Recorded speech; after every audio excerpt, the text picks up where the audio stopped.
Okay, 11.4 is resolution, which closely ties into diffraction that we just talked about. So let's say we have 2 point sources which are far away from an observer. Now for resolution we are usually talking about the eye being the observing entity. So an eye is actually a circular aperture, right? The pupil and the eye. And light from these 2 sources will pass through the eye, pass through the aperture and create a diffraction pattern for each of these 2 sources. Okay. Now the diffraction patterns would have a maxima for the first source and a maxima for the second source as well. Okay. Now resolution basically means the ability for us to distinguish between these 2 sources, and that would only happen when these 2 patterns are separated out. Okay. So basically you can see on page 14 that as the angle between these 2 sources increases, these 2 patterns separate out and become more and more distinct. Now the Rayleigh criterion, which is formulated for the criteria for 2 sources to be just resolved, okay, which means any lesser than that, when we are talking about resolution, we are talking about the minimum angular separation between these 2 sources. So any lesser angular separation would result in the 2 sources being indistinguishable by the aperture over here. Okay. So the Rayleigh criterion states that in order for these 2 to be just resolved, the minima of the diffraction pattern of one of the sources should coincide with the maxima of the other source. Okay. So that means that the angular separation here, theta, okay, the theta angular separation between these 2 will have the same value as what we calculated in diffraction. Okay, in diffraction we calculated the theta to be the separation for angular separation from the center of a maxima to the first minima to be lambda over b. Okay, therefore from the Rayleigh criterion we know that this should be the minimum angular separation of the 2 diffraction patterns. Okay, this is the Rayleigh criterion for resolution. Now, when we are talking about the eyes, which we will most likely be talking about in examination situations, obviously we need to include in the factor of 1.22 lambda over b. Okay, so this would be the minimum angular separation of the 2 diffraction patterns from the 2 sources. So basically 11.4.4 is using this formula, which is the Rayleigh criterion for resolution, and you can use these to solve a few problems. Okay, and now we move on to polarization.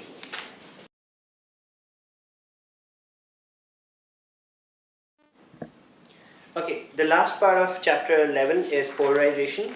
So first off, the student should understand what is meant by polarization.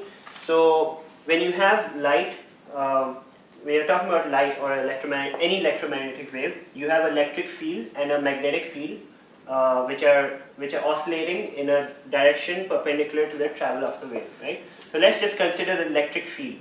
So it's oscillating in this direction. However, in natural light found like from the sun or unpolarized sources, for example, you have electric field vector in this direction, this direction, this direction, and all possible directions. So you have this kind of light is called unpolarized light, where the electric field vector is vibrating in all possible axes. Now, when you pass this through a Polaroid, okay, a Polaroid is a material which will convert unpolarized light to polarized light.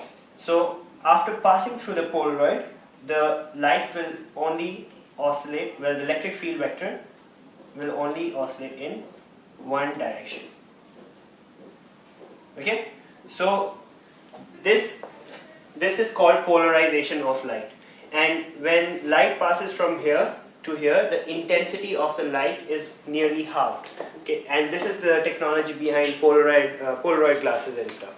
Now, this polarizer or Polaroid is aligned to the horizontal. Now, if I have another Polaroid which is aligned to the vertical over here, everything will be completely blocked off.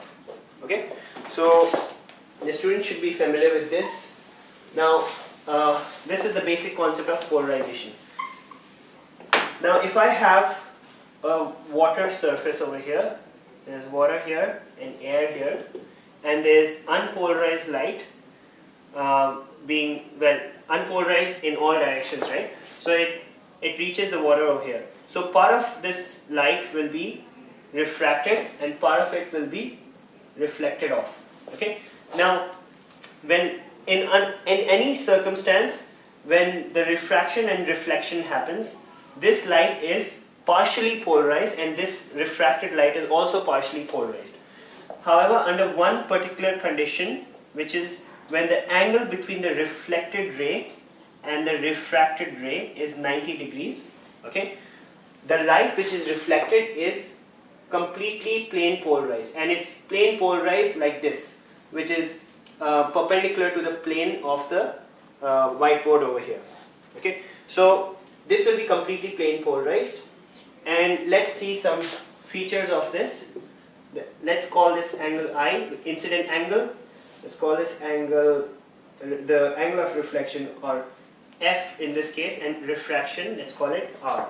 So from Snell's law, we know that the refractive index, or the refractive index N, is equal to sine of angle I over sine of angle R. Okay. Now over here we know that R plus 90 plus F is 180 degrees. Therefore F is going to be 90 minus R.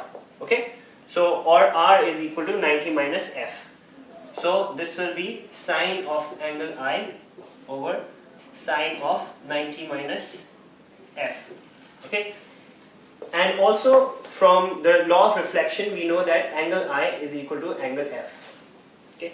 So this will be sine of angle I divided by cos of angle F. And I know that F and I are the same angle, so sine angle I over cos angle I, which is equal to tan of angle I.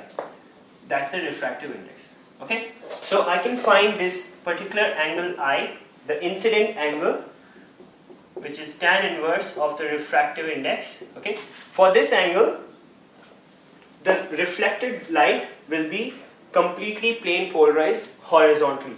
Now this angle is called the Brewster's angle, and or the polarizing angle, and it's special for each case. So like depending on what the medium are and what the wavelength of light is, the refractive index would be dependent on that, and therefore the Brewster's angle would change. So this phenomenon, you can tell the students, you can read on page 18. This phenomenon is used by angling fishermen, so that they can wear polarized glasses and see, completely block off this reflected light in order to see inside water at the Brewster's angle. So they will be able to see fish in the water and avoid the glare from the sunlight at that particular angle. So this is called Brewster's law. The next part is about polarizers and analyzers and how Malice's law affects them. Malice's law is basically talking about the intensity, how the intensity of light changes once it passes through a polarizer. Okay, so let's say I have the incident light like this. Okay, if this is the incident light and I have a polarizer which is aligned in this direction, so the light that will pass through this will only be of this magnitude. So the amplitude of the light will be just this much, which passes through the polarizer. Okay, so this we know is, if the original amplitude was A, the amplitude of light that will pass through is A cos theta. Okay, and we also know that the intensity is directly proportional to the square of the amplitude. Okay, so let's say the original intensity was I naught. The intensity that passes through will be I naught cos theta. Let's say the original amplitude was A naught. The amplitude that passes through will be A naught cos theta. And we know that the intensity is proportional to the amplitude square. So the intensity that passes through will be A naught square cosine square theta. Okay? And I know that A naught square here is the original intensity. So the intensity that passes through will be I naught cosine square theta. This phenomenon law is called Malice's law, and it applies to all polarizers. So there will be some questions related to Malice's law in the exam. They should be able to use this multiple times for multiple polarizers. Now the next portion is relatively lesser tested in exams. Well, 11.5.6 is just a description, which is what is meant by an optically active substance, a substance which can rotate the plane of polarization of light. And you can also give a couple of examples. 11.5.7, 5.8 and 5.9 are simply descriptive applications of polarization. You can discuss these in class, as the students need to know these qualitatively. Okay, so you can discuss them, but in the exams, from my experience, they have not really been tested directly. What's being mostly tested is Brewster's law and Malice's law. But again, it's important that you go through these so that the student understands the application of Polaroids in these applications. And last part, 11.5.10, is simply solving problems using the two laws that we've seen, Malice's law and Brewster's law. So yeah, so that pretty much summarizes wave phenomena. Now we'll move on to the next chapter.